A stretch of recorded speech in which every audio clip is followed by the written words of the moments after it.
Attention, Sergeant on deck!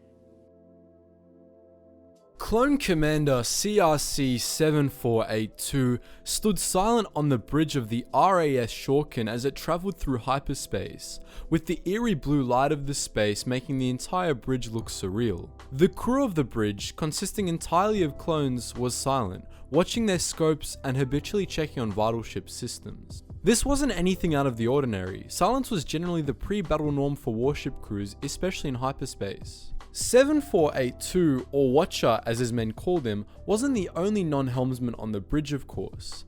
5 other clones were present as well, 4 rank and file serving as bridge guards, and Crack, a clone lieutenant that had been singled out for his tactical skill. Also present was the ship's commander, Captain Maxtus, who was the only non-clone among them and had been filtered into Republic Command from the Judicial Forces just a month prior. This was Watcher's first mission alongside him.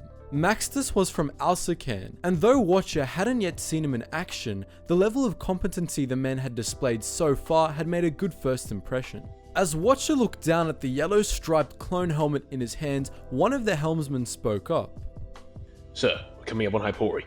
Maxtus straightened and turned towards Watcher and Crack before responding. Very good.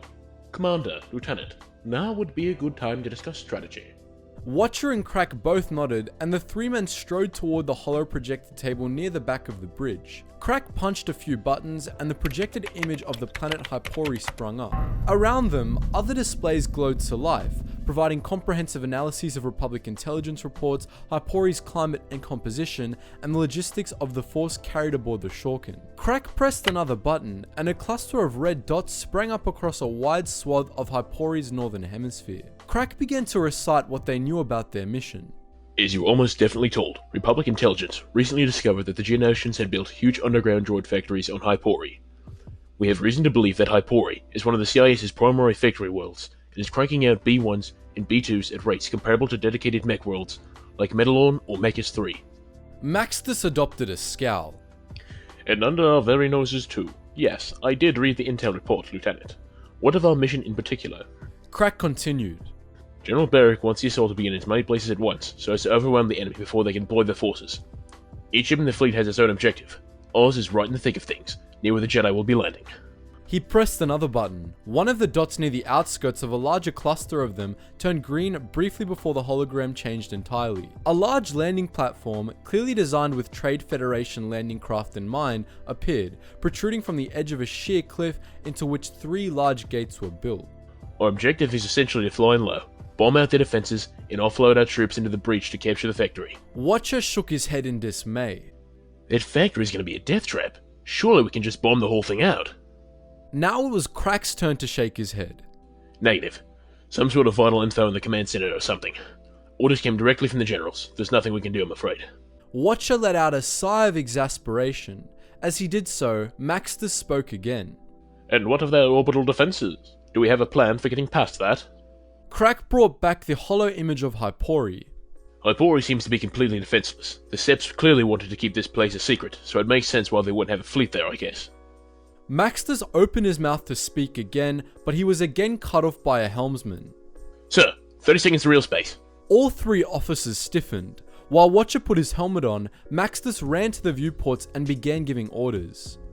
Tell the gunners to get ready. There's no way the planet is completely defenseless. We should always be prepared. Watcher could feel Crack's annoyance at the disregard for his assessment, but neither of them got a chance to speak. The Shorkin came out of hyperspace and flew right into hell. The blue glow of hyperspace became replaced with the bright glows of explosions, dozens of them, as Republic assault ships came out of hyperspace and immediately began taking damage. Many disappeared altogether, consumed by massive kilometer-wide fireballs that appeared as soon as the ships did. Evasive action! But it was too late. One ship exited hyperspace near the Shorkin and exploded almost instantly. The explosion ripped into the nearby assault ship, knocking Watcher, Maxtus, and everyone else on the bridge off their feet. The ship's alarm began to wail as indicator lights turned red across the board. Smaller explosions ripped through the Shorkin's hull as it plummeted down toward the surface of Hypori. Orbital mines. The Confederacy knew we were coming, and they set out mines. Our fleet is getting mauled! Maxtus gritted his teeth in response as he climbed up out of the crew pit that he had fallen into, only to duck back down when he saw the rapidly approaching surface of Hypori. We're stuck in the planet's gravity well. Brace yourselves. Watcher and Maxtus gripped the projector table for dear life as the fall of the Shorkin accelerated. Then there came a terrific, rending crash, and they were flung into the wall as the warship hit the surface of Hypori hard, eventually grinding to a halt near the end of a wide canyon. Shakily, Watcher stood back up. Miraculously, the Shorkin had crashed with its bridge up, albeit at a slight angle.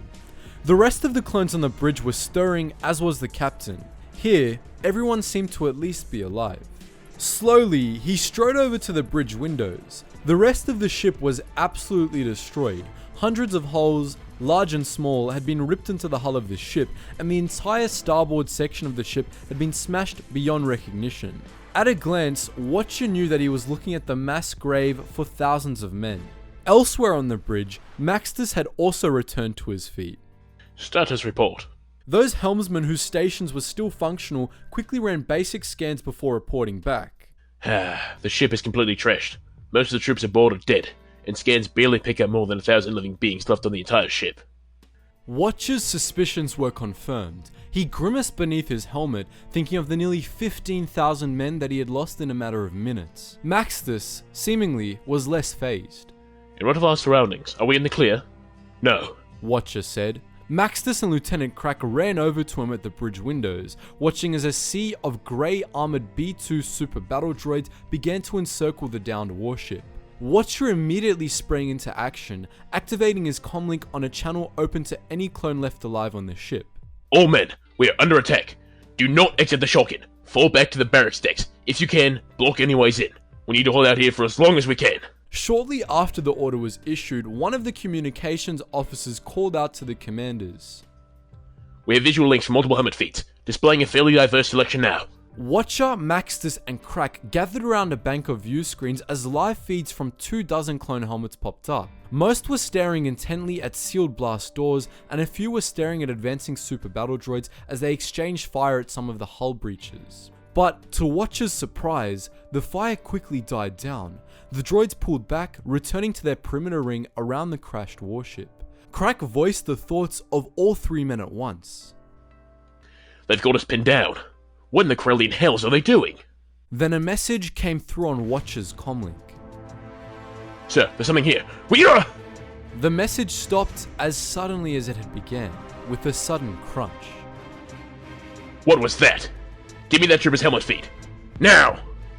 The helmsman checked his scopes again. Can't, sir. No signal. Helmet's destroyed. Then give me the feeds of anyone in the vicinity. The set of helmet views changed, and Watcher recognized the area. The clones were in the complex near the very base of the bridge stalk. At first, all seemed normal. But then, one helmet feed went offline, and then another. More followed, and in some of the images, Watcher could see flashes of something attacking his men. Something that moved too fast to be identified. He could have sworn he saw a lightsaber in one shot. It didn't take a genius to figure out what the attacker was making for. Shut down the turbo lifts, now! One of the helmsmen responded. They're already disabled. Watcher breathed a sigh of relief, but he could feel that it wasn't over yet. The attacks on the clones to whose helmets he was linked had stopped. Get me as many clone heads-up displays as you can from the back of the tower. The communications officer complied. The view screens changed cams again, this time bringing up the views of around 20 clones between the bridge and the turbo lifts. And then, the turbo lift doors were suddenly bashed through. He could hear blaster fire and screams through the bridge door, and a sound that he couldn't help but attribute to a lightsaber. The bridge guards gathered around the blast doors, weapons ready, bracing themselves. Watcher readied his blaster carbine, while Crack and Maxtus grabbed blaster pistols. Then, Watcher's suspicions were once more confirmed. A green lightsaber blade stabbed through the blast doors, rapidly cutting a circle through the heavy durasteel. A Jedi? Watcher thought with surprise. I guess those contingency orders really weren't a waste of... What the? Then, the durasteel circle was smashed through, and it flew across the bridge, knocking the guards aside and slamming into the viewports. What followed was a blur of motion, one that wielded a green lightsaber. Blaster fire was rapidly redirected to its sources, and the blade quickly made its way through everyone that stood in its way.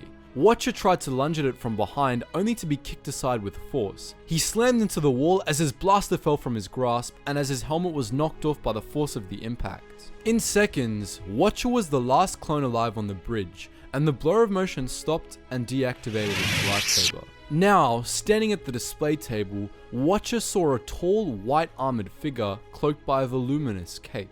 It looked like some new droid model, though of what type, Watcher couldn't guess. As silently as he could, he reached for his blaster. But he wasn't silent enough. The enemy noticed him and spun around. Watcher realized his mistake. It was only mostly droid. Two yellow reptilian eyes glared out at him through the holes in a skull-like mask as it quickly walked over to him. Watcher, winded from the earlier impact, nonetheless managed to choke out a final question. What are you? As the monster stood over him, it cocked its head to one side in mild curiosity as it raised its clawed durasteel foot over Watcher's helmetless head, and then it responded.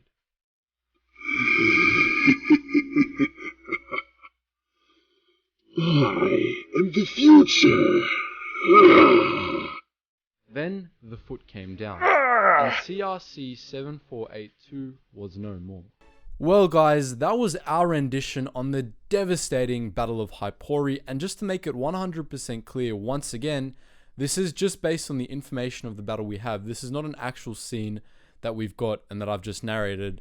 My writer, Grievous1138, thanks to you, wrote this out, and this is simply the way we think a clone would have thought in a situation such as Hypori. So once again, we hope you enjoyed it, and a big thank you to everybody who made this possible, including the amazing voice actor that you heard all throughout this video, Frankster5261 on Discord, our artist who made the thumbnail, Star Commander on Discord, and once again, our writer, Grievous1138. So once again, big thank you to everybody who made this possible. I hope you enjoyed it. Let me know what battle you want us to cover next, because we are really enjoying this and it's just really fun to make. So make sure you drop all your thoughts in the comment section below and any ideas of what battle we could do next.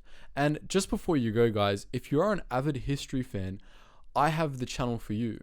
If you're not yet subscribed to my history channel called The Front, make sure you do, because we are doing 3 videos a week on that channel now. It's had its hiatuses before, but now we're keeping it consistent at 3 videos a week. So if you want to know about the unknown facts of World War I, World War II, the Vietnam War, pretty much any war in history, then make sure you head over to that channel and hear my voice there too as well.